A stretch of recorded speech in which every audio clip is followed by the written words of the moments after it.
The second Kamkunji meeting got off to an excellent start and proceeded across the country. Kenyans have come out in their numbers in eastern, northeastern, coast, Nyanza, central, western, Rift Valley, and Nairobi. As we had said, Kenyans returned in the second wave of new masses, in masses, on board in search for better life for themselves.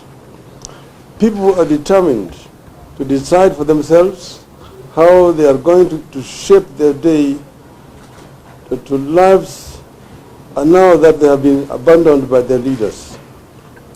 People have come out even in the most remote parts of the country to express their displeasure with the Ruto regime. The message is out loudly and clearly that Kenyans are tired. Watu wamechoka. Kenyans are tired. People are tired of new promises on top of old promises. People are tired of being ignored. People are tired of being told what to do and when to do it. People are tired of going to bed hungry, facing the new day hungry, and returning to bed hungry. People are tired of walking from one corner of this city to another, one town to another, one office to another, trying to find a job and finding no job. Parents are tired and ashamed of returning home empty-handed in the evening after an all-day struggle to get something for their families. People are tired of economic and social stagnation they find themselves in.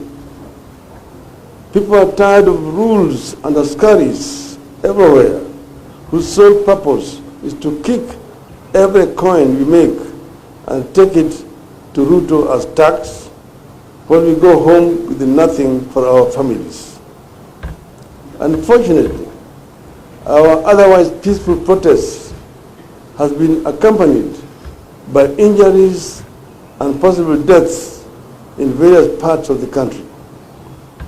Police have shot, injured, and killed protesters in various parts of the country, including here in Nairobi. Scores of protesters have been arrested for participating in an exercise that is clearly protected by our Constitution. As usual, it is the police maiming and killing people. Slowly, ours is degenerating into a police state. We must not allow it to happen to our country again. You have always said that these meetings remain peaceful until police decide to break them up with bullets and tear gas. On Monday, I was able to get into town, address Kenyans, and disperse peacefully without any injuries or deaths. This was because police did not try to break up the meeting.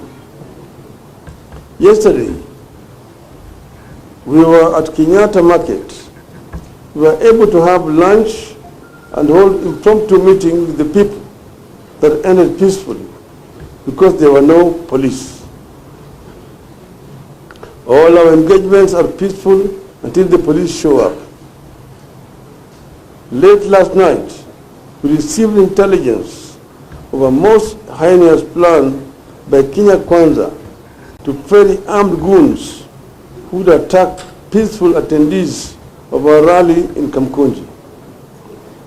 These goons had expressed orders to shoot directly into the crowd while enjoying police protection. Early this morning, our crew, who had been sent to set up the stage at Kamkunji, were attacked and their equipment damaged. Some were arrested.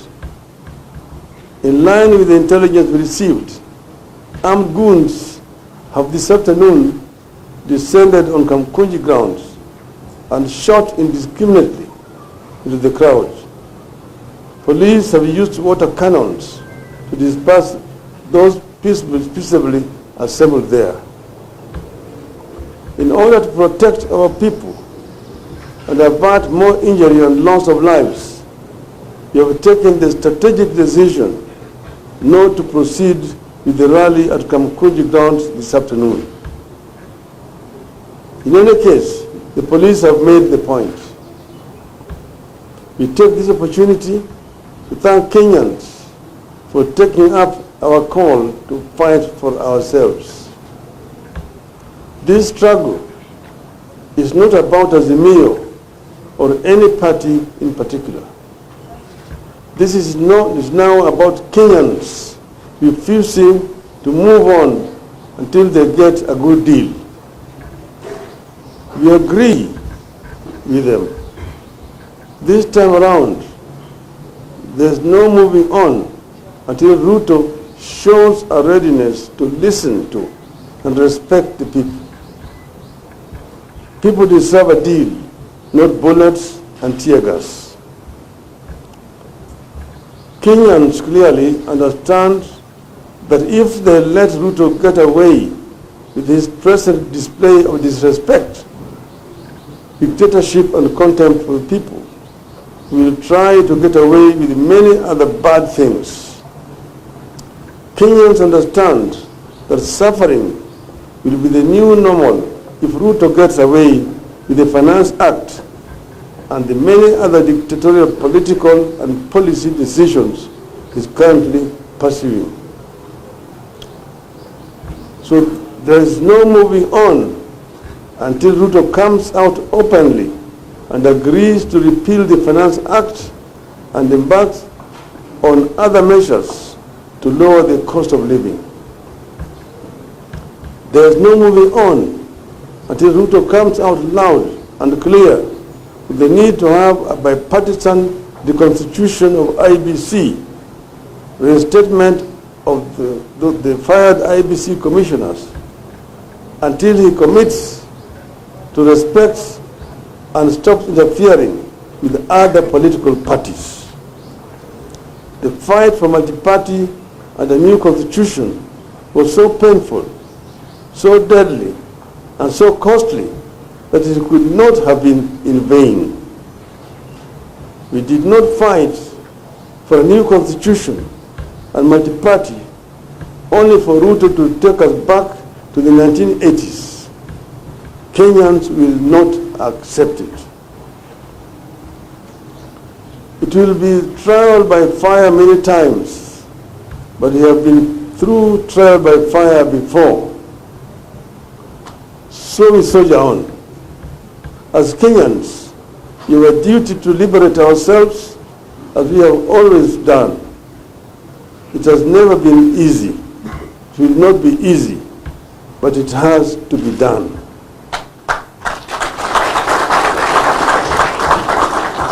With the unity and commitment, we will force Ruto to give Kenyans a good deal.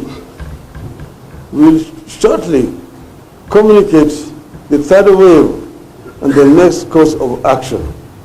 With the unity, we shall overcome.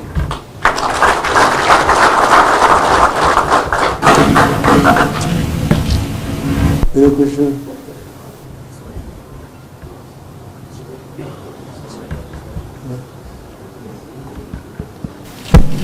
I think the statement is elaborate, and members of the press, I think that's enough for us. Kiswahili. Okay. Kutoa shukrani kwa wote wakote wako kujitokeza na kutukia wetu na kujitokeza kwa njia ya amani na kufanya maandamano ya amani. Leo jamaa wameona leo akifunga ya Kenya imechoka.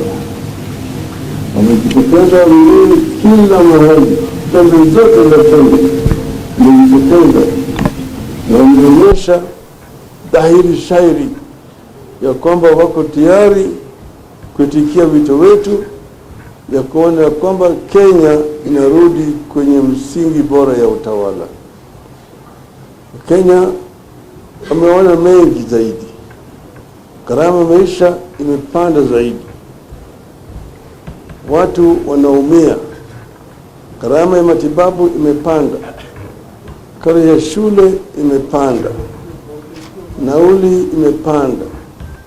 Bei ya chakula hata unga na kadhalika zote zimepanda. Kwa hivyo kila kitu sasa imekuwa ni adimu kupatikana. Kenya wanajitokeza, sisi tuko pamoja na Wakenya. Sisi kama wanaazimio tuko pamoja na Wakenya.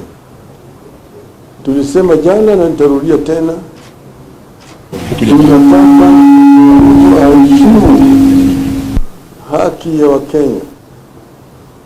Vile vile aheshimu vile Wakenya waliamua kwa upande wa uchaguzi. Wale wabunge ambao walichaguliwa na tikiti ya chama cha Azimio, kama wanataka kuvuka mpaka waende ng'ambo nyingine, wafuate sheria ambayo inatakikana. Kujiuzulu, rudi kwa wananchi.